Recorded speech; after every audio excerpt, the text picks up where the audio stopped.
સ્વામિનારાયણ ભગવાનની જય, પ્રમુખ સ્વામી મહારાજની જય, મહંત સ્વામી મહારાજની જય. અહીંયા પોરબંદરમાં આજે અમારું મંદિર છે બીએપી સંસ્થાનું. ત્યાં પૂજ્ય કલ્યાણ મૂર્તિ સ્વામી અહીંયા સત્સંગ પ્રવૃત્તિ કરે છે એની અમને તેડાવ્યા છે. આજને કાલે 2 દાડા શાક ઉત્સવ અને પારાયણનું આયોજન કરેલું છે, જેનો હેતુ એ છે કે પરિવારમાં સંપ રહે, પરિવારમાં સારા સંસ્કારો રહે, એકાબીજીને સમજવાની કોશિશ કરે, કોઈ વ્યસન ના કરે અને બધાને ચારિત્ર સારા રહે અને સંગઠન એક રહી અને આપણે ભગવાનના માર્ગે સારી રીતે ચાલી શકીએ. એ ભગવાને એ હેતુ માટે અમે અહીંયા 2 દાડાનું ફંક્શન રાખ્યું છે. બીજી ખાસ એક વાત એ કરવાની છે કે આજનો સમાજ આજે ઘણા બધા પૈસા એજ્યુકેશન વધ્યું છે, પણ સંસ્કારો બાળકોમાં જો નહીં આપી આપણે મા બાપ વાલીઓ કરે છે હું કે બાળકોને સગવડ બધી આપે છે, સુવિધાઓ આપે છે, પણ જો સારા સંસ્કારો આજે ભાગવતમાં 7મા સ્કંધમાં તો પ્રહલાદજીની કથા આવે છે કે એની માતા કયા ધ્રુવના પેટમાં હતા ત્યારથી એમને સંસ્કારો આ નારદજીની કથાથી પડેલા હતા, તો અસુર કુળમાં મહાન ભક્ત થયા છે. દુર્યોધનને એના પિતા ધૃતરાષ્ટ્રને જો સારા સંસ્કાર ના આપ્યા, કોનાના સિંહાસનો આપ્યા, ભારતના રાજા બનાવ્યા, પણ જો એક દુર્યોધન ખોટો થયો તો આજે સમાજમાં લાખો બહેનો વિધવા થઈ અને ઘણું મોટું મહાભારત થયું ને પાંડવોને ખૂબ દુઃખ આવ્યા છે. એટલે આપણે બાળકોને જન્મથી સંસ્કારો દેવા જોઈએ. આપણે માતાજીને માનો, મહાદેવને, રામ ભગવાન, સ્વામિનારાયણ ભગવાન, બધા હિન્દુ આપણે એક છીએ. કોઈની ટીકા ટિપ્પણમાં પડવું ન જોઈએ અને કોઈની નિંદાય ના કરવી જોઈએ, પણ આપણે મા બાપ તરીકે આપણા બાળકોને ઘરમાં ધ્યાન આપવું જોઈએ, સારા સંસ્કારો આપી સારું શિક્ષણ દેવું જોઈએ. દીકરીઓ કે દીકરા આજે મા બાપ 20 વર્ષ ભણાવે છે અને મારે ભાગી જાય છે ગમે તે માણસ જોડે, પછી મા બાપ જ દુઃખી થાય છે, કારણ કે સમય ફાળવ્યો નથી એના માટે. જે ઉંમરે જેમ નાના છોડને આપણે 2 વાર પાણી ન પાઈએ તો ચીમરા જાય, પછી ફળ હારા ના આવે. નાના છોડને ઝાડીથી પાણી પાવું પડે, એમ બાળક પેટમાં હોય ત્યારથી એની માતાને સાવધાન થવું જોઈએ. શિવાજી હતા એની માતા જીજીબાઈ એના પેટમાં બાળક હતા ત્યારથી પોતે એવા હાલોડા ગાતા ને એવા ભજન કીર્તન કરતા, તો પેટમાં પોઢીને સાંભળે રામ લક્ષ્મણની વાત શિવાજી માટે આવે છે. તો આજે આપણે પણ એવા સંતાનો દીકરા દીકરીઓને પણ તૈયાર કરવા, દીકરીઓને પણ એવા સંસ્કાર દેવા જોઈએ કે એને રસોઈ પાણી સરસ આવડે, ઘરકામ આવડે, સારું શિક્ષણ મેળવે, એનું ચારિત્ર સારું થાય, સાસરે જાય તો કોઈ વાંધો ના આવે.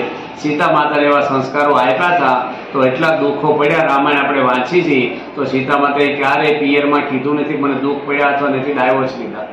જન્મો જન્મને રામ પતિ મળે એવું પણ માગ્યું છે અંતકાળે.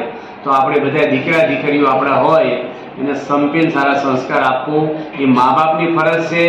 વાલીની વાત એટલે કરે વાલી સંમેલનો કે વાલી હતો રામાયણમાં સુગ્રીવના ભાઈ, એને વાલીનો નાશ કર્યો રામ ભગવાને અને એના દીકરા અંગદનું કાંડું રામના હાથમાં આપ્યું છે અને કીધું છે એના દીકરાને કે મારી જગ્યાએ રામને માનજે એની સેવા કરજે. ત્યારથી આપણે વાલીની સહીને વાલી સંમેલનો વાલી છે એ વાલી અમર એટલે બન્યા છે કે પોતાના દીકરાને રામને શરણે આપ્યા.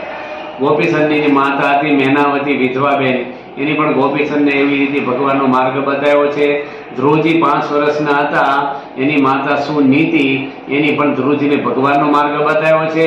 તો આપણે ઘરમાં રહીને પણ બાળકને ખોળામાં બેહારીને ફિલ્મો ના જોઈએ ખરાબ, એવા રિમોટ આપીને એવી ચેનલો ફેરવતા નહીં, પણ એને આરતી કરી, ભગવાનનો થાળ કરી, 11 રહી, 5 ભગવાનના નામ ગોખાવી, 5 શાસ્ત્રોના નામ, 5 મહાન પુરુષના નામ અને આપણી ભારતની સંસ્કૃતિ, આપણા ધર્મના સંસ્કારો જો નહીં આપી તો પ્રમુખ સ્વામી મહારાજ બોલ્યા તમારી સંપત્તિ અને સંતતિ 2 ખોવાનો એક દાડો વારો આવશે. આજે ઘણા ધૃતરાષ્ટ્ર આધુનિક રડે છે. આજે એવી રીતે આપણે પણ ઘરમાં એવો વખત ન આવે. આજે ઘણું બધું લગ્નમાં ખર્ચા કરે તો છૂટાછેડા થાય છે. આજે છોકરીઓ ભાગી જાય છે, છોકરાઓ એવો કરે છે, એજ્યુકેશન હરખું મેળવતા નથી અને પછી મોટા થઈને ખોટા રસ્તે ચડે અને મા બાપને વૃદ્ધાશ્રમમાં મૂકી આવે છે. તો આપણે આજે શ્રવણની ભૂમિ છે, મા બાપને પણ આપણે સમજવા જોઈએ, માતા પિતાની સેવા કરવી જોઈએ અને માતા પિતાને પણ એવા સંતાનો તૈયાર કરવા જોઈએ. પ્રમુખ સ્વામી મહારાજને સમાજના આગેવાનોએ વાત કરી કે તમે એક વૃદ્ધાશ્રમ ખોલો, તમે ઘણી સંસ્થાની બધી પ્રવૃત્તિ કરો છો સમાજની.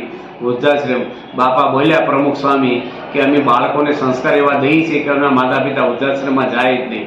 અમારી બીએપીએસ સંસ્થામાં 9,500 બાળ મંડળ હાલે છે, શિશુ મંડળ હાલે છે. એના માટે 150 સંતો પ્રમુખ સ્વામી ફાળવ્યા છે અને કેટલા લાખો હજારો કાર્યકરો છે. તો એ બધા સારા સંસ્કારો આપી અને નાનપણમાંથી તિલક સાંડલો, પૂજા પાઠ મા બાપને પગે લાગે, ભણવામાં હોશિયાર થાય, ચારિત્ર સારું હશે તો એજ્યુકેશન સારું મેળવશે. તો ભગવાને પ્રાર્થના કરી તમારા બધા સંતાનો એના માટે મા બાપને જાગૃતિ રાખવી પડે.